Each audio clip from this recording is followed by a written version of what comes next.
ukam, mana shunaqa tentirab yuraverasanmi? Ko'chada o'rtoqlaring vaqtincha jigarlarga qo'shilish kerak. Faqat ko'chadagi bezorilarga qo'shilib yurasan.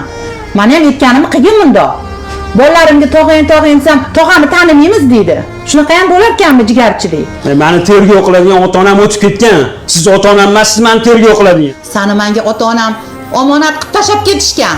Telefon qilsam ko'targan. Bo'ldi, meni ham chiqib ketding. Ha, nima bo'ldi? Nastorini hozir narmanda gaplashuvdik-ku, baqir-chaqir qilib tashlasa. Ko'rmaysanmi, opamni ertalabdan chaqirib mazgingni qotirib yotibdilar. Men opanglar to'g'risida unaqa gapiryapsa, mana bilasan, nechta aka-ukam bor, hammasi o'zi bilan bo'lib ketgan. Lekin opa-singilning o'rnini chiq-chiqaysa aka-uka bosa olmaydi. Onanglarni eslatib turadigan opanglar bor ekan, xursand bo'lganda, o'rtoq, borib uziringni so'ragan. Meni qo'yaver, men uyga ketdim. Opa, shu yerdamisiz? Voy ukam, kelgin. Men sizga gullar olib keldim. Ana kechiring. Shunchagimni pulim bo'lmasa do'stlarim yo'q ekan.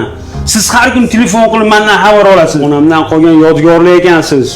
Sizni ko'rsam, onamni ko'rgandek bo'laman. Juda mehribonsiz, opa. Men buni bilmagan ekanman. Meni kechiring, opa. Voy sanmisan ukam, shu gaplarni gapirayotgan, boringga shukr. Aqling kirgani rozi bo'lsin. Xursand bo'lib ketdim. Yo'q bo'lib ketmagin, shunaqa bor bo'lib kelib tur yonimga. Uyga bor, jiyanlaring sog'inib o'tiribdi. Qachon bo'shaysiz? O'zim olib ketaman sizni. Jonim beray, opajonim. Siz onamga o'xshab keling.